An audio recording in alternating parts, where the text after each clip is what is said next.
Deanna had a unique and stellar and most deserving career in the world of ballet. I remember her very well as one of the brightest and most hardworking, especially young dancers that was with us at that stage. And in 2017, you were invited to become a soloist at New York City Ballet, which is a great honor. And I know so many of our young dancers dream about having a moment like that to look forward to. So Yeah. your insights and your feedback will be so valued but our dancers. But first, Jade and I prepared a little surprise for you, if we may.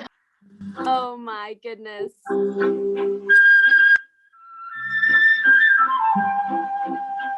Oh, this is amazing.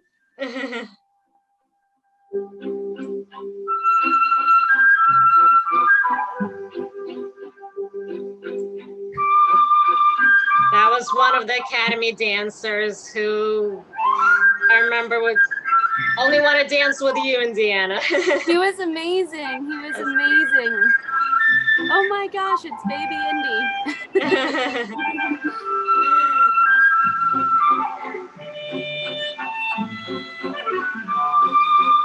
So we hope that brought you some positive memories of your BBASI experience. That was so special. That was the only time I got to do that role really ever. And wow. I've never done it in like a company setting. So that was such a dream because such beautiful music and the variation in the pas de deux are just so stunning. So that was such a nice memory. Thank you for sharing that.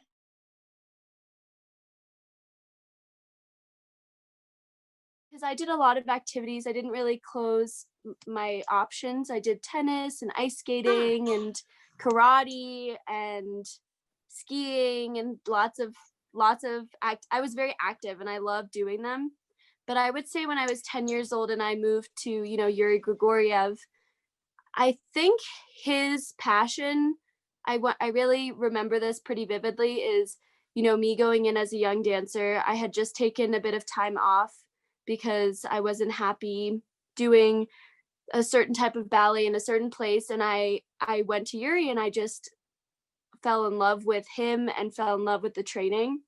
And I think he instilled a sense of just passion, that he passed down to his students. So, I mean, and Very we didn't true. speak Russian. So he just spoke Russian to us and we just somehow understood each other every single day, and it just, I think from 10 years old, I know it sounds so weird saying it now because I'm older and I'm like, wow, that's young, to be like, oh, I want to be a dancer for the rest of my life. I really feel like that age for me was the staple where my head changed from being just a ballerina and a small ballerina, just a child enjoying classes and things, and then kind of graduating to, even though I was 10, saying like, this is the career path that I want to choose to do, and I want to dedicate as much time as I can. And I did, from that age on, I worked really, really hard. And it's something that I love about dance is the work that you have to put into it. And I've always really enjoyed it. Like, bar is one of my favorite things and it's not for everyone. And I've always, he really instilled that sense of passion and joy in me. And I'm very thankful and grateful to him. But, our teachers are really special people to learn from because they usually have something to pass down as a teacher. And, if you're open to those passions or desires or, career path and things, then you can really latch on and kind of create a really great work ethic and then hopefully make it a career somehow, And it's interesting since you were, even in, it sounds like in California, immersed in Russian culture, you were one of our first recipients of the REF scholarship to go to the academy and train there and perform with the students. Do you remember anything about that trip? Any special moment? How did it feel to be at the academy? I just did another interview with someone else, and I also wrote in my college essay 5 years ago to get into college. I wrote about the Bolshoi because it was I would say it was a pivotal point in my life where I felt like I became an adult, and it was just the most formative period of time, even though, it was 2 months, it was not a year or anything. It was like a huge formative point in my life because number 1, it was a culture change, and I was Mm-hmm. 15, Mm-hmm. and I was being immersed in this culture that my teacher was from, that I've always dreamed to go to Russia and study. And I, first of all, couldn't believe that I won that prize. If, there's a video of me winning it, and I'm like, what? Are you Yes. sure? Are you sure? You were always But very humble. Very, you were. thank you. But yeah, as soon as I got there, I knew it was a very special place. It's the mecca of dance. It's just, you can feel it in the streets. You can feel it in the advertisements. There is Svetlana Zakharova everywhere, and Mm-hmm. she's just so gorgeous, and so many others. And I remember it was just very eye-opening. I was 15, so I was young. It was the first time I was away from my parents outside of the country, really. The first time was going to the Bolshoi in Connecticut and then New York by Right. myself. And I hadn't done anything outside the country. So I was a little scared at first, but the people were so welcoming. And, my class was unbelievable. It was all Russian Mm-hmm. ladies. I didn't, wasn't in a class with anyone who spoke English, really. It was a raked stage or a raked floor, which I'd never been on before. So that was like, incredible because I didn't even think about it. So I just did it. Gabe Stoughton Shayer, who was the other recipient, the Mm-hmm. male one, who actually we were in kindergarten together or preschool something, which Oh we had wow. no idea about until we went to the Bolshoi. Didn't And even I know was like, that. I feel like I recognize you. And we saw, my mom found a picture of us as like toddlers. So it's a That's very true. small world, but we got to go to Russia together and know each other even better. And we got to learn a lot of Russian. They set up a class for us to go and learn in the Mm-hmm. dorms. So that was very helpful and just amazing. Another really amazing experience was, all the people in the dormitories, they were from all over the countries. And so I learned about a lot of different cultures, which was so special to me because, my mom's South African, my dad's French, and I love learning about cultures. It's something that I'm very interested in and like kind of breaking borders a bit, and really immersing myself. And I feel like we were really able to immerse ourselves in that Russian culture while we were there, Gabe and I. And he stayed longer, but it was, I would say, like I said before, it was the like a point in my life that just changed my life forever. You touched on an important theme, which for Russian American Foundation, because we're not a dance studio. Our commitment is to promoting a dialogue between people of the United States and Russia primarily. But we have always believed that ballet uh, is a very strong tool to promote one's culture, and being an ambassador of ballet is a very important role. Yeah. Can you maybe talk about how that affects you? Do you feel like you're an ambassador of American culture through ballet? Maybe how do you feel when you go abroad? Any stories you can share as being an American ballet dancer? I feel that's a very good subject because I think that it's very important to realize that dance connects all of us. And that's our, like I said before, our one universal language. So, when you go overseas, it's almost like, you can find comfort in finding, for example, a silly thing like finding, oh my God, it's the same brand cereal that I eat at home. It's like a similar feeling with ballet, I find everywhere I go. And I've had the chance to go to a lot of countries now, doing small gigs with dancers from my company and other places with people that are not from my company, but we've always been able to really get on a level that is, I guess, much closer than just your average, acquaintance, Hmm. because you have that shared language of dance and that work ethic that is so demanding that you just have that same passion, really. And that's a huge bonding experience for dancers, I think. I would say, being an ambassador of American ballet is just to open more doors and to have a connection with people and to show that we all love the same thing and that we're all, we're all equal and we all have the same just want for the world to appreciate the arts, I think, and to spread our culture in the arts. I found it very interesting because since I'm French and American, I have I would say like a middle ground inside of me that feels like, at the same time that I am primarily an American ballet dancer, I have a lot of French roots that come out. So when I was in Russia, I was actually able to communicate so much better to people in French because a lot of the Russian dancers studied French probably because of ballet, because it's all the French vocabulary. So I was able to I felt like I was able to connect like two places Mhm. in Russia, which was really cool. And when I go to Paris and perform there, it's so special because, I'm a native there, but I'm also American. So I always help my friends that are there and don't speak French, communicate with the French dancers. And it's like a lovely place to be kind of in the middle. And it's just, I really think that just dance just opens up so many borders, that Mhm. may not be open or make friendships that may not be made in other ways.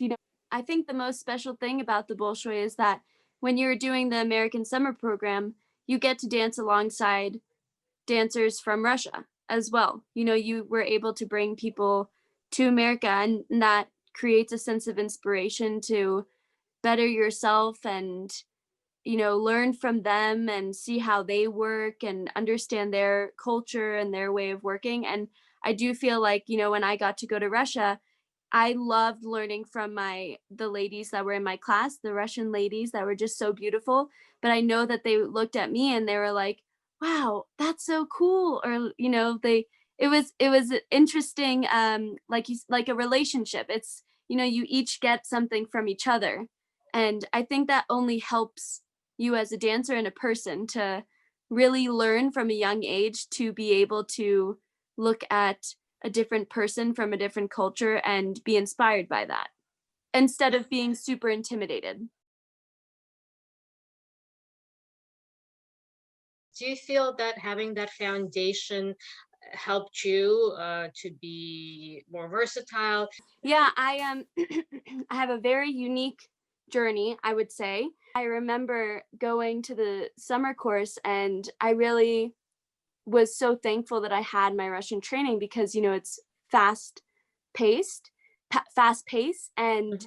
you know, it's quick arm. I mean, it's much quicker, so it was difficult for me to adjust, but it happened pretty quickly, and I think it's because of the training that I have, Russian. I mean, otherwise, I don't think that they would have accepted me into the school and then accepted me into the company only 2 years later, and getting in a year before I'm supposed to get in even. So I what I like to say to dancers, in my experience was that I'm really thankful to my stepdad and my mother for having an open mind and um, kind of cultivating an open mind in me to not be disappointed that I'm not going the exact route that I think I need to go, because leaving those doors open kind of can lead you to other places maybe, but that will only help you. I find that, the only reason why I got in, I think, is because I trained in my Russian training. I'll never, it's the foundation of everything. Yuri's training was unbelievable. The Bolshoi was, unbelievable as well. And I wouldn't be where I am today without it. So I think that it is a base for everything.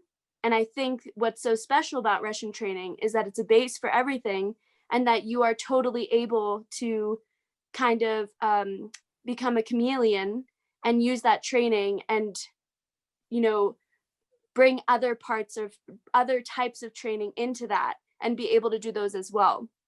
I don't think that it's possible with all training, but I think that it's such a great base that you can really integrate yourself in different types of dancing, whether it be totally different, character dancing, gaga, contemporary, neoclassical, all these things. It's like Balanchine training, you can totally segue very easily. So it's the most crucial thing I would say in my lesson that of my journey is that you need to keep an open mind, and that, when one door closes, another one opens, or, it's just amazing. And, the base of it is Russian training. So you can segue into other things as long as you really have a really good base of Russian training. What life skills do you feel ballet taught you throughout your pre-professional career, your professional career, beyond kind of just the stage that you could carry over to your daily life, in addition to keeping all your doors open, which I think is such an important lesson for young individuals, especially. Yeah, I found that, my ballet training, how strict Yuri was with, our classes, which it's seems like it's not a good thing, but I'm so thankful that he instilled that discipline in us from a young age, because it gave me personally a discipline to have incredible work ethic, and really work for everything I have, and that includes studying. So, I've incorporated my work ethic into doing a few classes at Fordham University on the side, because I think it's so important to keep a balance, between dancing and doing something else, so that, whenever you get to go back and dance, it feels like so fresh, because you're not, you know, always there. Or I don't know, I think it's an important thing for young people to know that it's important to balance things out, whether it be, school, or whether it be another hobby, sewing, Right. maybe you want to make leotards, or you love cooking, or do an exercise class or something. I think it's super important to balance your life. And I think that the discipline that is instilled in us from a young age is totally translated into everything you segue into as a dancer. Um, so that would be the number one thing that I've taken away, I would say, from ballet into my life. Later in my years, and I wish I had it before, was I always wished that I looked like someone else or danced like someone else. And Really? yeah, I always, I would see all the dancers and I was like, oh, I wish I was taller. I wish I had her longer legs, or her beautiful arms, or a higher arabesque or something. And I realized that, there's a quote by Oscar Wilde that says, um, just be yourself because everyone else is already taken. And it's a very meaningful quote. And I, try repeat it as much as possible, because I just find it so true that it's, you're the only you in this world, even though you may have similarities to someone else. And I think that being a dancer, each person has such wonderful uniquenesses and quirkiness and weirdness, or, oddities. You may not find Right. it lovely, but I think it's what makes you a dancer. And so by owning those things, it's very special, because, everyone else sees that.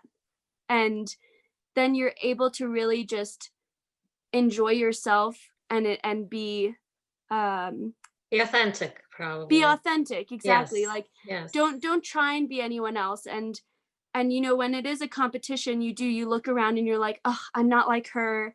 But you can look at this person and say, wow, what does she have that I am amazed at? Or and then you can try and do it yourself, and Right. apply it to your own turns or something.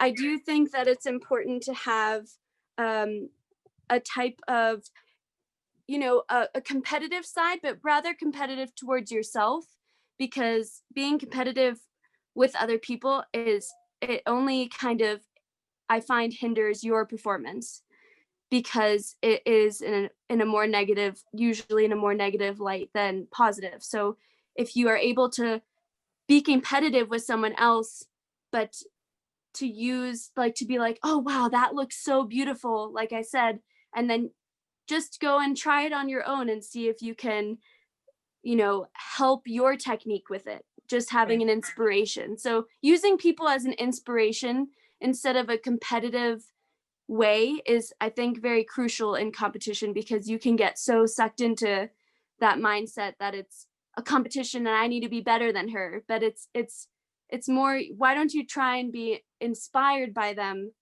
to better yourself however you can. If you have any kind of one of your biggest challenges that you have encountered in your professional experience and just insights how you overcame that. Something that I struggled with a lot was my nerves. I would get really nervous before going into performance. And, I got some great advice from someone, and they said, it's so special to be nervous because it gives you the energy that you need on stage, and the excitement that you have, for performing, it manifests in nerves personally for me. And so knowing that it's not a bad thing to be nervous and learning that from a younger age, I think gave me a bit more acceptance that I was nervous. And I found ways to translate my nerves and make it a routine, I guess, before a show. So something I would do for my nerves is, I make sure that I'm ready early and I really warm up so that I have every chance of doing the best that I can on stage for myself. In my mind, I know I've done every exercise, I've done every combination at bar that I can to be, fully warm and prepared. And I go through my steps like over and over and over again, usually before. And I think it's kind of a way for me to concentrate on something else before Mhm. going out on stage because of that anticipation and excitement. But something that I think is super important to translate to students is that it's a good thing to be nervous and it just shows that you care. And everyone manifests their nerves in different ways. I would feel nauseous sometimes. I was like, I can't do this. But once you accept that it's okay to feel nervous and you find a way to translate it, in your routine before a show, it's really helpful actually, and you just have so much more energy than you would if it was just like another day. If we can ask maybe for you to share how your kind of typical day, maybe pre-COVID, because now it's not so typical, and during COVID, how you could help others. The day, like a day in the life that I would do in City Ballet is, as a core member, I would wake up, I would have coffee, Mhm. usually have some oatmeal or an egg or something. And then I would go and take class, a company class at 10:30 to 11:30. And then usually for core member, I would do rehearsals from 10:30 to 5:30 on a show day, and we would rehearse every every other ballet that we would be doing that season because City Ballet puts on so many ballets.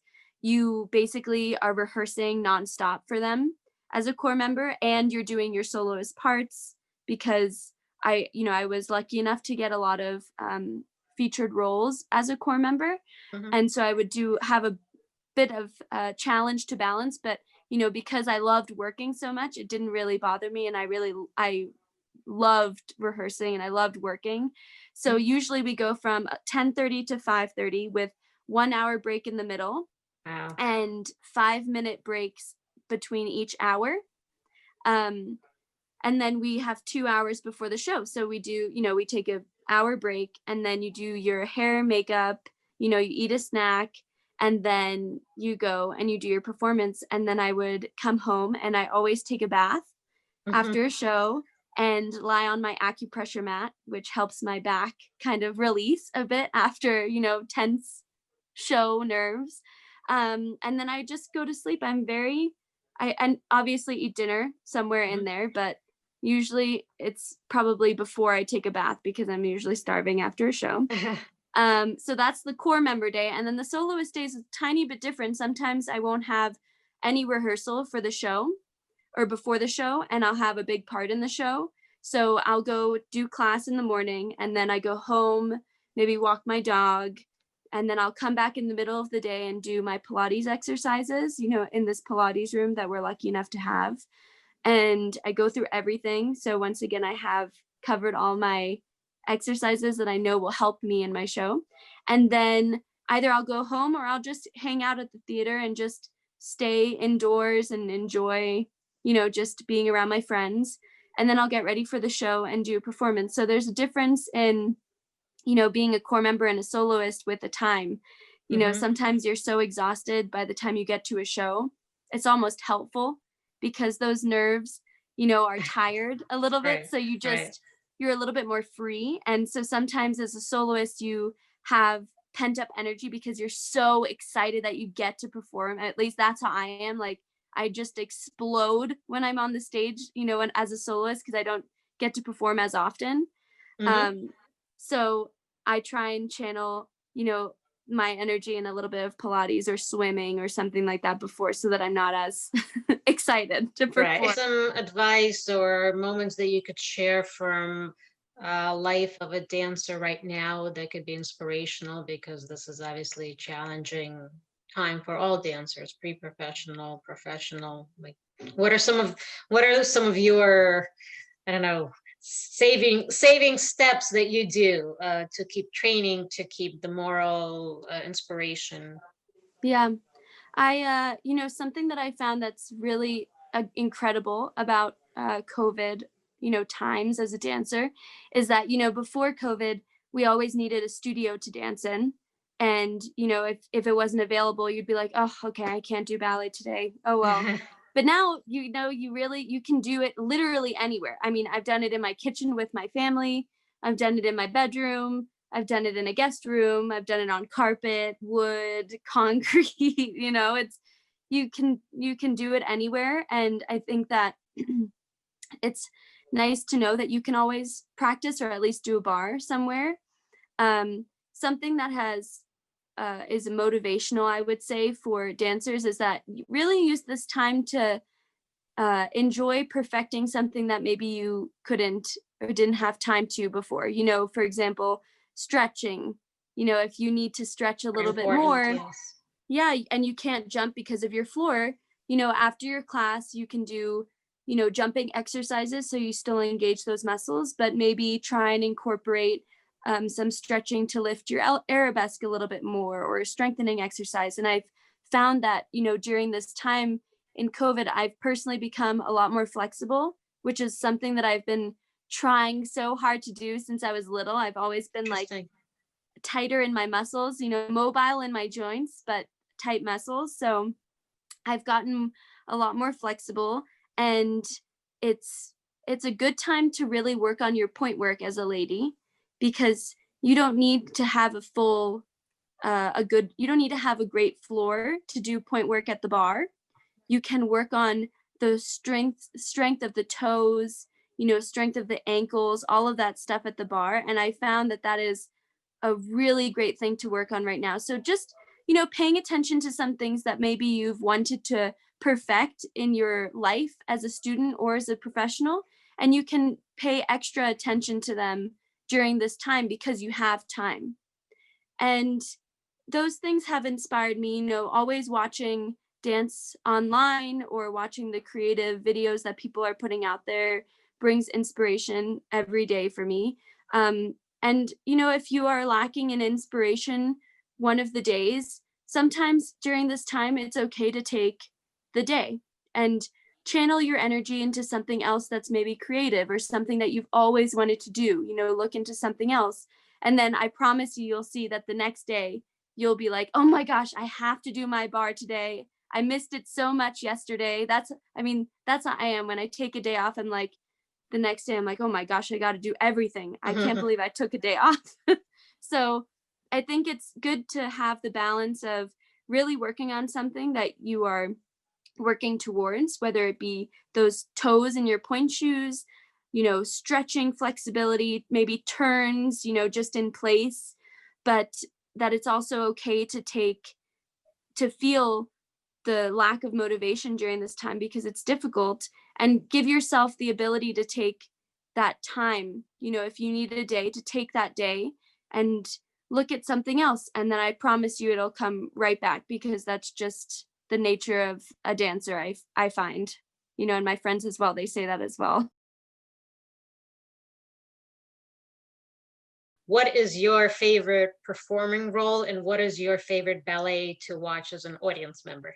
My favorite role that I've ever I have a lot of trouble choosing this one, but I always narrow it down to, you know, as a Russian dancer, you know, trained dancer in the beginning, I only knew the story ballets. And so those were my biggest dreams ever. And I've gotten the chance to do the lead in La Sylphide, the lead in Romeo and Juliet, and Aurora and Sleeping Beauty at New York City Ballet. Mhm. And I would say those are my three just absolute favorite times on stage ever, because it was my just, my childhood dream becoming a reality in, I mean, I couldn't even believe that I was doing it when I was on stage doing it, because, you just look up to all of those dancers that get to do those roles. So those would be my three favorite. And for Balanchine Ballet, I would say the core of Symphony in 3 is one of the most powerful ballets to be a part of, because you're a woman in a line of, I want to say 16, but I may be wrong, 16 ladies in a diagonal line with a ponytail and a white leotard. And you Mhm. start the whole ballet with the most passionate Stravinsky music, and you're just a empowered woman. So those ballets are my favorite, I would say. And a ballet that I just love watching is Giselle. That's one of my biggest dreams of my life, and that's one of my favorite ballets to watch, along with Don Quixote, which is just, the most fiery, exciting ballet ever. Well, Indiana, thank you so much for being with us today.